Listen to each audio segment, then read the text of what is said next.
Bismillahirrahmanirrahim. Assalamualaikum warahmatullahi wabarakatuh. Perkenalkan, nama saya Nisa Aulia. Di sini saya peserta magang Bimba Ayu di Percetakan Negara. Di sini saya akan menjawab pertanyaan tugas belajar di luar kelas hari ke-9. Apa arti dari tanda panah yang terdapat pada bagan kurikulum Bimba? Tanda panah adalah alur.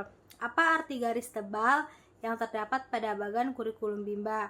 Arti garis tebal menunjukkan syarat. Apa arti tanda seru yang terdapat pada bagan kurikulum Bimba? Arti tanda seru itu adalah harus berhati-hati. Jelaskan bagaimana cara membaca bagan kurikulum Bimba. Cara membacanya itu dengan verbal BDG KMP SY. Apa arti HSAIEO? Jawabannya adalah verbal AIUEO.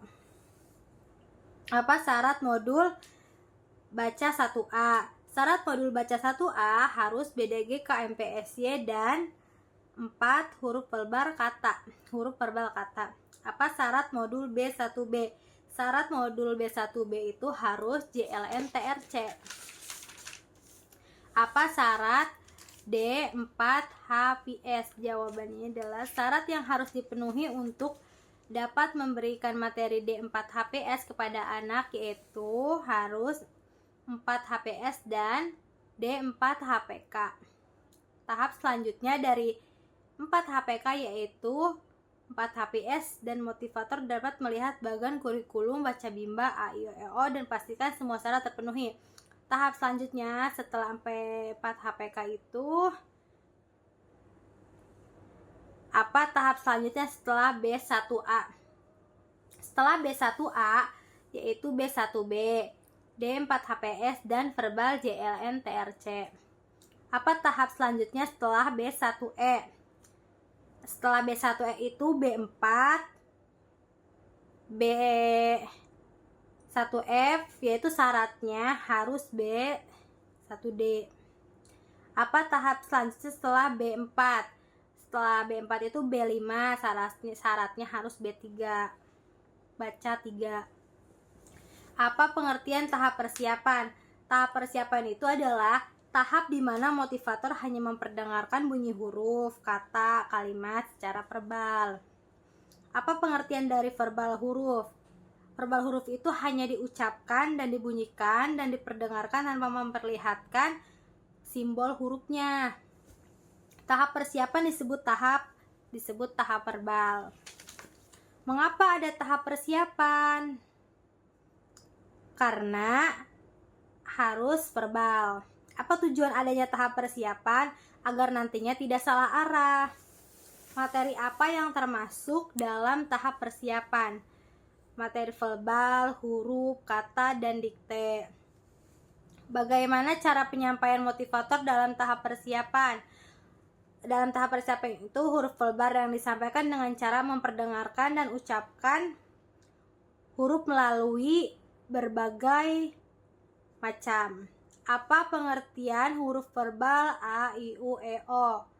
Dengan mengucapkan dan tanpa memperlihatkan simbolnya. Apa tujuan utama dan tujuan khusus dari huruf verbal A, I, U, E, O? Yang utama itu agar anak menyukai huruf verbal A, I, U, E, O dan tampak terampil ucapannya. Bagaimana cara motivator mengenalkan huruf verbal A, I, U, E, O? Dengan menggunakan yel-yel Bimba, dengan berdongeng. Apa pengertian dari huruf verbal BDG KMP/SY? Yaitu dengan cara membunyikan tanpa menunjukkan simbolnya. Apa tujuan utama dan tujuan khusus huruf verbal BDG KMP/SY? Tujuan utama itu JLN-TRC, motivator dan anak. Bagaimana cara motivator mengenalkan huruf verbal BDG KMP/SY? Motivator itu harus kasih contoh secara perlahan dengan BDG KMP/SY dan motivator dengan menyenangkan. Apa pengertian dari huruf verbal JLN-TRC? Yaitu tanpa memperlihatkan bentuk simbolnya. Apa tujuan utama dan tujuan khusus huruf verbal JLN-TRC? Yaitu agar anak lebih menyukai. Yang khususnya itu agar anak terampil dengan jelas. Bagaimana cara motivator mengenalkan huruf verbal JNTLC? Motivator memberikan contoh dengan lagu, dengan yel-yel. Yang F itu apa pengertian dari huruf verbal ABC? Dengan mengucapkan A sampai Z tanpa menunjukkan simbol kayak apa tujuan utama dan tujuan khusus huruf verbal ABC? Agar anak menyukai huruf verbal ABC dan anak terampil dengan benar. Bagaimana cara motivator mengenalkan huruf verbal ABC? Dengan cara menyanyikan lagu alfabet A sampai Z. Mungkin cukup sekian jawaban pertanyaan tugas belajar di luar kelas hari ke-9, dan kurang dan lebihnya saya mohon maaf. Wabillahi taufiq wal hidayah. Assalamualaikum warahmatullahi wabarakatuh. Bye bye.